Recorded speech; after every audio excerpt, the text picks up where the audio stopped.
Hello बच्चों, आपका आशीष math academy की इस न्यू वीडियो में स्वागत है। ठीक है, तो इस वीडियो में जो कि मैं कक्षा 9 एनसीईआरटी पैटर्न यूपी बोर्ड का जो कि मैं प्रश्नावली 7.4 ठीक है लिखा, जो कि त्रिभुज चैप्टर का 7.4 है। ठीक है, तो आइए देखते हैं हम इस चैप्टर में कैसे कैसे सवाल दिए हैं। ठीक है, तो चलिए पढ़ते हैं क्वेश्चन नंबर 1। जो क्वेश्चन नंबर 1 दिया है, दर्शाइए कि समकोण त्रिभुज में कर्ण सबसे लंबी भुजा होती है। हमें दर्शाना है कि समकोण त्रिभुज में जो कर्ण होती है वो सबसे लंबी भुजा होती है। ठीक है, तो इसके लिए सबसे पहले हमें एक समकोण त्रिभुज बनाना पड़ेगा। ठीक है, समकोण त्रिभुज बनाने के लिए क्या करेंगे, एक आधार लेंगे। ठीक है, फिर आधार पे एक लंब खींचेंगे 90 अंश का, फिर आधार और लंब के दोनों शीर्ष को मिला देंगे। ठीक है, यहाँ तक क्लियर है। तो इसके लिए हम जब इसको बनाएंगे तो एक बिंदु ए और एक बी और एक सी, तीन बिंदु लेंगे। ठीक है, वो ए बी सी। ठीक है, तो जब इसको हम हल करेंगे तो क्वेश्चन नंबर हल करने के लिए माना ए बी सी एक समकोण त्रिभुज इस प्रकार है कि कोण A B C equal to 90 degree. Clear है, माना एबीसी एक समकोण त्रिभुज इस प्रकार है कि कोण एबीसी इक्वल टू 90 डिग्री। तो हम जानते हैं कि कोण एबीसी प्लस कोण बीसीए प्लस कोण सीएबी इक्वल टू 180 अंश, जो कि त्रिभुज, ठीक है, जो कि त्रिभुज की गुण से कोण एबीसी कोण बीसीए फिर सीएबी इक्वल टू 180 अंश। ठीक है, तो यहाँ पे एबीसी 90 अंश दिया है, हमारा कंफर्म है। एबीसी जो है हमें 90 अंश दिया है, यहाँ पे एबीसी की जगह 90 अंश प्लस कोण बीसीए प्लस कोण सीएबी इक्वल टू 180 अंश, यहाँ तक तो हो जाएगा। फिर जब 90 को 20 पर पाठांतर करेंगे तो 180 माइनस 90 हो जाएगा, तो कोण बीसीए प्लस कोण CAB equal to 90 degree. Clear है। उसके बाद उपरोक्त से हम देखते हैं कि कोण बीसीए तथा कोण सीएबी न्यून कोण है, कोण बीसीए तथा सीएबी एक न्यून कोण है। क्लियर है, न्यून कोण। तो कोण BCA is greater then 90 degree तथा कोण CAB is greater then 90 degree. Clear है। उसके बाद कोण बीसीए इज ग्रेटर देन कोण एबीसी। ठीक है, तो कोण सीएबी इज ग्रेटर देन कोण एबीसी इक्वल टू बीबी कोण एसी। या तो आप बहुत आसानी से कर सकते हैं ये। ठीक है, उसके बाद हम करेंगे तो BC is greater then AC, जो कि चूंकि बड़े कोण की सम्मुख भुजा बड़ी होती है, जो कि बड़े कोण की सम्मुख भुजा जो है वो बड़ी होती है। ठीक है, तो आता हम कह सकते हैं कि जो कि एक समकोण त्रिभुज जो होता है, ठीक है, तो समकोण त्रिभुज जो कर्ण होता है वो सबसे बड़ी भुजा होती है। ठीक है, यहाँ तो क्लियर है। हमें यही सिद्ध करना था कि एक समकोण त्रिभुज की क्या जो कर्ण होती है वो सबसे लंबी भुजा होती है। तो हाँ, जो कि समकोण त्रिभुज की जो कर्ण होती है वो सबसे लंबी भुजा होती है। तो बात है क्वेश्चन नंबर 2 की तरफ बच्चों। तो जो क्वेश्चन नंबर 2 है कुछ इस प्रकार से दिया है, पढ़ते हैं कि निम्न आकृति में त्रिभुज एबीसी की भुजाओं एबी और एसी को क्रमशः बिंदुओं पी और क्यू तक बढ़ाया गया है। साथ ही कोण पीबीसी इज ग्रेटर देन कोण क्यूसीबी है। दर्शाइए कि AC comma AC is less than, ठीक है, एबी है। ठीक है, तो जो क्वेश्चन है इसे एक बार फिर से आप अपने बुक में पढ़ लीजिए। ठीक है, आइए इसको ध्यान करते हैं क्या। तो हमें जो करना है इसमें एक हमें जो चित्र है, हमें चित्र पहले बनाएंगे। सबसे पहले तो चित्र बनाने के क्या करेंगे, पहले ए बी सी एक त्रिभुज लेंगे हम ए बी सी। ठीक है, त्रिभुज लेने के बाद हम सी को बढ़ाएंगे बिंदु क्यू तक, सी को बढ़ाएंगे बिंदु क्यू तक और फिर बी को भी बढ़ाएंगे पी तक। ठीक है, इसे बढ़ाने के बाद हम क्या करते हैं कि इसे हल करने के लिए देखते हैं क्या करते हैं हम। सबसे पहले हम लिखेंगे, हम जानते हैं कि क्या, हम जानते हैं कि कोण ए सी बी प्लस कोण Q C B equal to 180 अंश। रैखिक युग्म से, किससे, रैखिक युग्म से हम इसे कह सकते हैं कोण ए बी सी प्लस कोण Q C B equal to 180 अंश। इससे हम समीकरण नंबर फर्स्ट मान लेंगे। क्लियर है। फिर आइए इसको आगे देखते हैं, तथा कोण ए बी सी प्लस कोण P B C equal to 180 अंश, जो कि ये भी रैखिक युग्म से होगा। किससे, रैखिक युग्म से। ठीक है, तो इससे हम समीकरण नंबर सेकेंड मान लेंगे। क्लियर है, समीकरण नंबर सेकेंड। ठीक है, तो समीकरण 1 व समीकरण 2 से समीकरण 1 व समीकरण 2 से, ठीक है। तो समीकरण 1 और 2 से हम क्या करेंगे, कोड एबीसी प्लस कोड पीबीसी, ठीक है। कोड एबीसी प्लस कोड पीबीसी इक्वल टू, इसको लिख देंगे कोड, ठीक है। फिर इक्वल टू यहाँ पे करके फिर कोड एसीबी प्लस कोड क्यूसीबी, समीकरण 1 यहाँ पर, समीकरण 2 को यहाँ पे और इक्वल टू समीकरण 1 को यहाँ पे से हम समीकरण नंबर 3 मान लेंगे, ठीक है। समीकरण नंबर 3 से मान लेंगे, क्लियर है। उसके बाद ये दिखते हैं, परंतु कोड पीबीसी जो है is less than PBC sorry is greater than code QCB, जो कि हमें दिया है क्वेश्चन में, जो कि इसे हम समीकरण नंबर 4 मानेंगे, ठीक है। समीकरण नंबर 4 मानेंगे, ठीक है। उसके क्या क्या ये समीकरण 3 और समीकरण 4 से, समीकरण नंबर 3 और समीकरण नंबर 4 से, ठीक है। तो इससे जब हम हल करेंगे तो कोड एबीसी, ठीक है, इज लेस देन कोड ACB is equal to AC is less than AB, ठीक है। तो अतः हम कह सकते हैं कि जो बड़ी भुजा के सम्मुख जो कोण होती है, ठीक है, वो बड़ी होती है। बड़ी भुजा के सम्मुख कोण बड़ी होती है।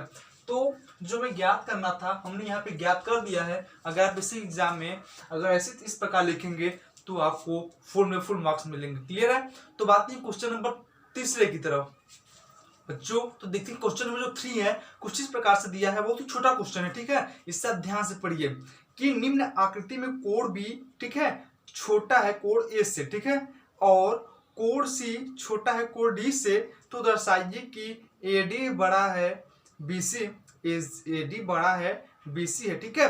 तो हमें एक आकृति दिया है, ठीक है, हमें कैसा आकृति, हमें कुछ इस प्रकार से आकृति दिया है, जो कि एक बी है, एक कोण ए है और एक कोण डी है और एक कोण सी है, ठीक है। तो हमें इसमें AD is greater than BC, हमें ये सिद्ध करना है AC is greater than BC, ठीक है। तो सबसे पहले हम क्या करेंगे, इसमें दिया है कोड बी इक्वल टू कोड ए, क्वेश्चन में दिया है, तो सबसे पहले हम लिखेंगे दिया है कोड बी इक्वल कोड बी जो है इज ग्रेटर देन कोड ए, यहाँ तक तो हो जाएगा, ठीक है। तो उसके बाद हम क्या करेंगे, कोड सी इज ग्रेटर देन कोड डी, जो कि हम इसे समीकरण नंबर फर्स्ट मानेंगे, क्या समीकरण नंबर फर्स्ट, ठीक है।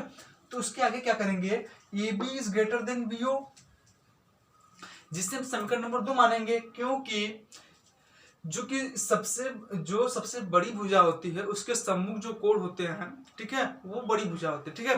तो उसके बाद हम समीकरण 1 और 2 को जोड़ने पर, समीकरण फर्स्ट और समीकरण सेकेंड को प्लस करने पर हम यहाँ पे पाते हैं कि एओ प्लस ओडी, ठीक है, is greater than BO plus OC, यहाँ तो बहुत क्लियर है, ठीक है। तो अब हम इसे कर सकते हैं AD is greater than BC, जो कि यहाँ पे लिख सकते हैं इति सिद्धम या प्रूफ, ठीक है। मैंने इसे प्रूव कर दिया, ठीक है। इससे आप लोग हल कर सकते हैं, इससे आप नोट कर सकते हैं कॉपी पे, ठीक है। तो बात है क्वेश्चन नंबर 4 की तरफ बच्चों। जो क्वेश्चन नंबर 4 है कुछ इस प्रकार से दिया है, देखते हैं कि ए बी और सी डी क्रमशः एक चतुर्भुज ए बी सी डी की सबसे छोटी और सबसे बड़ी भुजा है, ठीक है। तो दर्शाइए कि कोण ए इज लेस देन कोण सी और कोण बी इज लेस देन कोण डी, ठीक है। इतना है, क्लियर है। तुम्हें कुछ आकृति दिया है, ठीक है, तुम्हें जो इसमें जो हमको दर्शाना क्या है, तुम्हें जो इसे हमें इस प्रकार की आकृति दिया जो ए बी है और एक सी डी है, ठीक है। तो इसमें सबसे पहले हम क्या करेंगे, इसको हम हल करने के लिए सबसे पहले हमको आकृति को एक बार अब अपने से इसको मतलब बनाना पड़ेगा। हमें इस प्रकार की आकृति दिया है तो इससे हम अपने से मॉडिफाई करेंगे, ठीक है। तो सबसे पहले हम इसमें एक विकर्ण खींचेंगे, ठीक है, एक विकर्ण जाएंगे, एक इधर से विकर्ण जाएंगे, ठीक है। यहाँ तो क्लियर है। तो विकर्ण जाने के बाद हम क्या करेंगे, हम इसमें हर जगह जैसे इससे कोण 1, इससे कोण 2, इससे कोण 3, इससे 4, इससे 5, इससे 6, इससे 7, इससे 8, इसी प्रकार से हर कोने का मतलब कोण हम फर्स्ट सेकेंड थर्ड 4 5 6 7 8 ऐसे लिख लेंगे, ठीक है, क्लियर है। तो हम जब कोण 1 कोण 2 कोण 3 कोण 5 कोण 6 कोण 7 ऐसे हल कर लेंगे, तो उसके बाद हमें क्या करना है कि मैं समीकरण नंबर फर्स्ट या समीकरण नंबर सेकेंड ऐसे मान कर, ठीक है, समीकरण नंबर फर्स्ट मानेंगे, फिर समीकरण नंबर सेकेंड मानेंगे, उसके बाद समीकरण फर्स्ट और सेकेंड को जोड़ने पर फिर बहुत ही सिंपल, इससे आप एक बार करने का प्रयास करिए।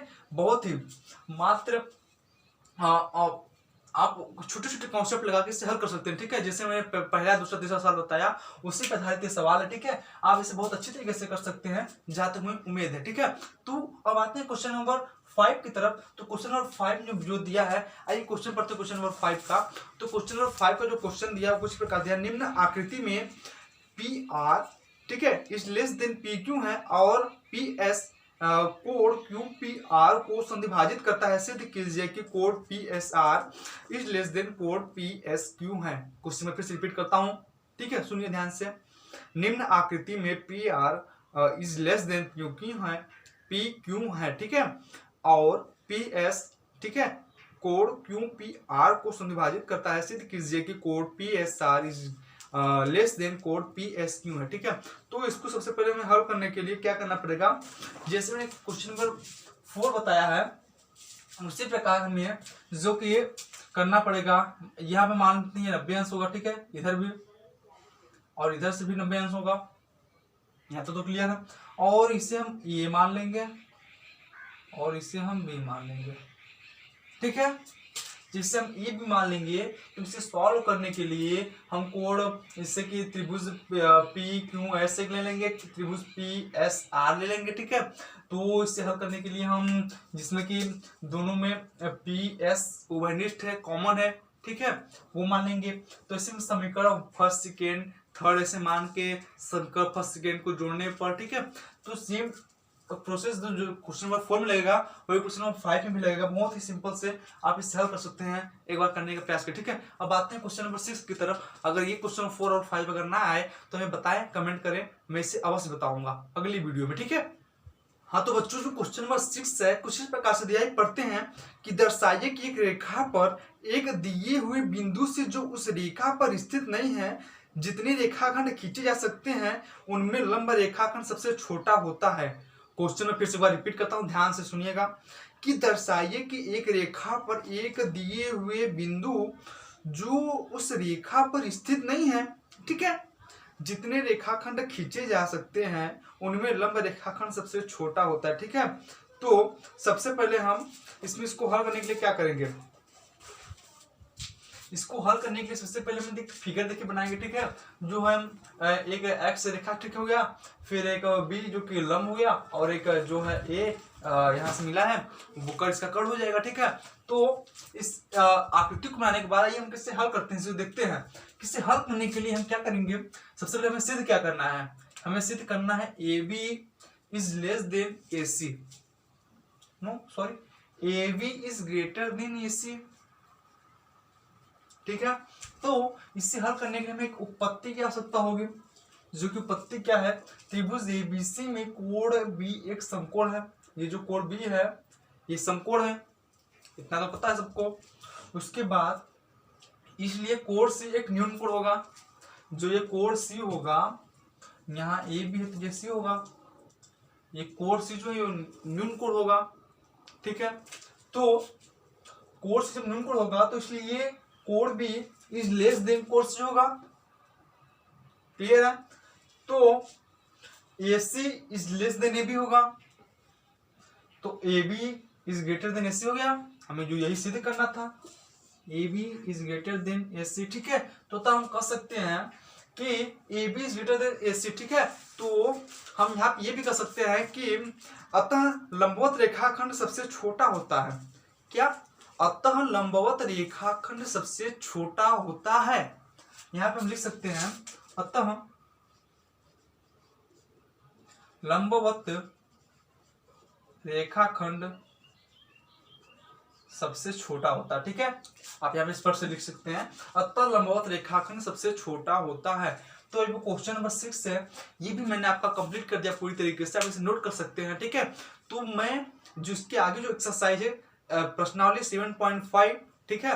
तो इससे जो इस जो एक्सरसाइज बुक में दिया है, इसका उद्देश्य कि इसे बच्चे स्वयं करें, ठीक है। तो जो प्रश्नावली 7.1, 7.2, 7.3, 7.4 इस चारों एक्सरसाइज से मिला के जो क्वेश्चन बनी है वो 7.5 में पूछा है, ठीक है। इससे बच्चों को स्वयं से करना, ठीक है। अगर ना आए तो आप बता दीजिए कमेंट करके, मैं इसका एक अलग से वीडियो बना दूंगा 7.5 का, ठीक है। तो मैं आपसे मिलूंगा अगली वीडियो प्रश्नावली 8.1 में। धन्यवाद।